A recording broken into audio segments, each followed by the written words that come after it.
মেলা মেলা মেলা আবারও শুরু হয়ে গিয়েছে নোয়াখালীতে নারী উদ্যোক্তা মেলা। এই মেলাটি 5 দিন ব্যাপী মেলা।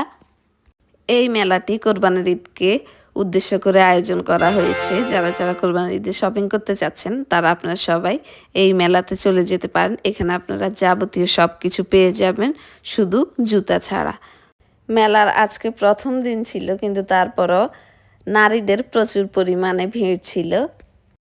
স্টলগুলো একটু ঘুরে ঘুরে দেখছিলাম। আর আমি ভিডিও বানাতে গেলে একটু বেশি লং হয়ে যায়, কারণ আমি যখন ভিডিও ক্লিপগুলো নিই আমি একদম চেষ্টা করি সবগুলো ক্লিপ যেন আমি একদম রেখে দিই। তাই আর কি ভিডিওটা বড় হয়ে যায়। আমি ভিডিওতে তেমন একটা কাট করি না। আমার ভিডিওগুলো বলতে গেলে একদম র ভিডিওই।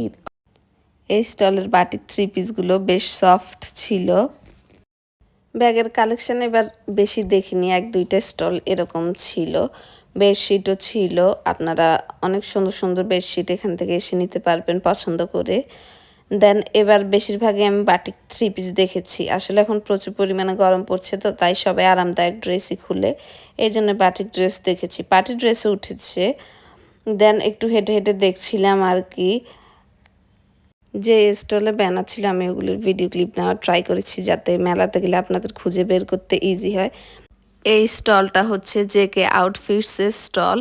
ওনারা মোটামুটি কালেকশন ভালোই সববার উঠায়। এর আগেও আমি দেখেছি ওনারা যখন মেলাতে স্টল নিয়েছিল, ওনাদের ড্রেসের কোয়ালিটিও ভালো, আর প্লাস ড্রেসগুলো অনেক বেশি ট্রেন্ডি। বাট প্রাইস একটু বেশি। আমার কাছে মনে হয় ড্রেসের কোয়ালিটি যেহেতু ভালো প্লাস ট্রেন্ডি, তাই দাম তো একটু বেশি হবেই। হ্যান্ডমেড চুড়িরও অনেকগুলো স্টল দেখতে পেয়েছি, আর এই জিনিসগুলো আমার কাছে খুবই ভালো লাগে, প্লাস অ্যাপ্রিসিয়েট করার মতো একটা বিষয়। কারণ এগুলো কিন্তু মেক করতে অনেক বেশি সময়ের প্রয়োজন, প্লাস ধৈর্যের প্রয়োজন হয়। নেক্সট যে স্টলটা দেখতে পাচ্ছেন, এই স্টলটার মোটামুটি সব কিছুই আমার কাছে ভালো লেগেছে, ইউনিক আছে।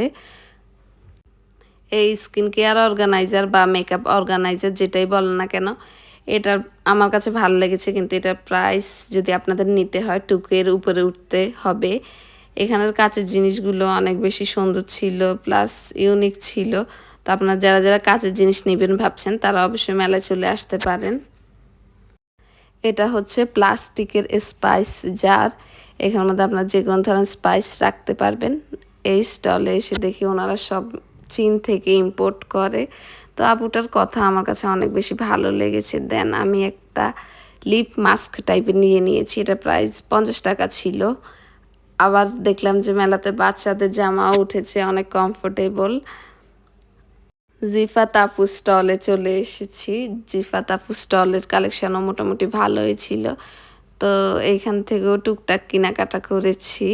করার পরে দেন নেক্সট যে স্টলে এসেছি, এখানে আমি গাজরা দেখতে পেয়েছি। আমার ইচ্ছা ছিল গাজরা নেওয়ার, কিন্তু পরে আর নিইনি, কারণ আমার বেশিরভাগ সময়ে হেজাব পরা হয়, তাই আর নেওয়া হয়নি। আর এই স্টলের সব কিছু আমার কাছে অনেক বেশি রিজনেবল লেগেছে। এই কানের ইয়াররিংসগুলো মাত্র 50 টাকা করে, ফেক নিলস 50 টাকা, দেন রিং 30 টাকায় পাচ্ছেন, 100 টাকায় পাচ্ছেন, 50 টাকায় পাচ্ছেন, 20 টাকা পর্যন্ত আপনারা রিং পাচ্ছেন। তো এই টপগুলো মাত্র 50 টাকা করে। দেন আমি একটু দেখছিলাম আর কি, এখানে যদি কোনো কিছু পছন্দ হয় আর কি। 100 টাকাও যদি ব্যাগে থাকে, তারপর আপনারা 1-2টা আইটেম এখান থেকে পারচেস করে নিতে পারবেন। আমার মতো কারা আছেন যাদের মেলায় কেনাকাটা করতেও ভালো লাগে, প্লাস ঘুরে ঘুরে দেখতেও অনেক বেশি ভালো লাগে। এরপরে দেখলাম যে কাশ্মীরি চুড়ি। ভাই রে ভাই, কোনো জিনিস যদি একবার ভাইরাল হয় একদম, সেটা সব সময় দেখা যায়। আর সেটা আসলে দেখতে ভালোও লাগে, আমার নিজের কাছেও ভালো লাগে। এক ছাদের নিচ থেকে যারা কোরবানির ঈদে শপিং করতে চাচ্ছেন সব কিছু, তারা আপনারা চাইলে চলে আসতে পারেন। এখানে একটা ফ্যান দেখলাম, এই ফ্যানটার দাম 550 টাকা চাচ্ছিল। তো এরপর রেখে দিয়েছি। দেন এই ট্রেন্ডিং ক্লিপগুলো দেখলাম, ক্রোশেটের 80 টাকা করে পিস ছিল, দুটো নিলে বলেছিল 150 রাখা যাবেন।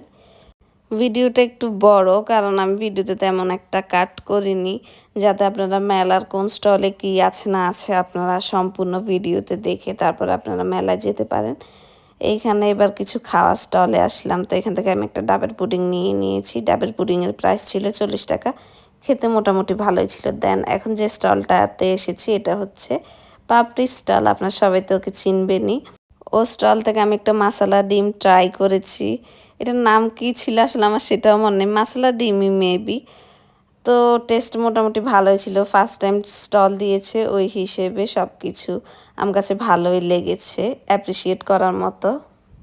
আম মাখা, পেয়ারা মাখা, পুডিং, রোল আরও অনেক কিছুই ছিল, বাট আমি এটা ট্রাই করেছি কারণ আমার এখন এটা ট্রাই করা হয়নি। আর মাসালা ডিমটা বেশ ভালোই ছিল খেতে। আমি যদি এটার নামটা ভুলও বলি থাকি কেউ প্লিজ আমাকে জাজ করেন না, কারণ আমার ঠিক আসলে মনে পড়ছে না নাম কী ছিল। এই সবগুলো খাবার কিন্তু একদম হোমমেড ফ্রেশ খাবার। তো নেক্সট এই স্টলে আসার পর দেখলাম এই স্টলের ওনারের আম্মু এই সবগুলো আচার বানিয়েছে। এই আচারগুলো একদম হোমমেড, যারা যারা আচার খেতে অনেক বেশি পছন্দ করেন তারা এটা ট্রাই করতে পারেন। এই স্টলে দেখলাম যে জামরুল দিয়ে ডেকোরেট করেছে। তো এইখানে পানিপুরি থেকে অনেক কিছু ছিল, কেক ছিল আর অন্যান্য অনেক কিছুই ছিল। তো আসলে আমি সব কিছু একটু ঘুরে ঘুরে দেখছিলাম, এত কিছু তো খাওয়া সম্ভব না, কিন্তু দেখতেও বেশ ভালো লাগছিল। স্পিরিটস ভিলা কারা কারা দেখেছেন তারা কিন্তু এই ক্লিপটা অবশ্যই চিনবেন, কারণ এটা অনেক বেশি একটা ফেমাস ক্লিপ। এখানে এই মেলাতে র্যাফেল ড্র হবে, তো টিকিট 20 টাকা করে ছিল পার পার্সন। তো আমি আর আম্মু দুইজনে দুইটা নিয়ে নিয়েছি। আবার একটা পিলো গেমও নাকি হবে, তো এই খেলার নিয়মটা আসলে আমার কাছে সঠিক লাগেনি। যাই হোক, এ ব্যাপারে আর বিস্তারিত কথা না বলি। তো আজকের ভিডিওটা এতটুকুই। যারা যারা মেলায় যাননি অবশ্যই মেলায় চলে যাবেন। সবাই ভালো থাকবেন, সুস্থ থাকবেন। আল্লাহ হাফেজ।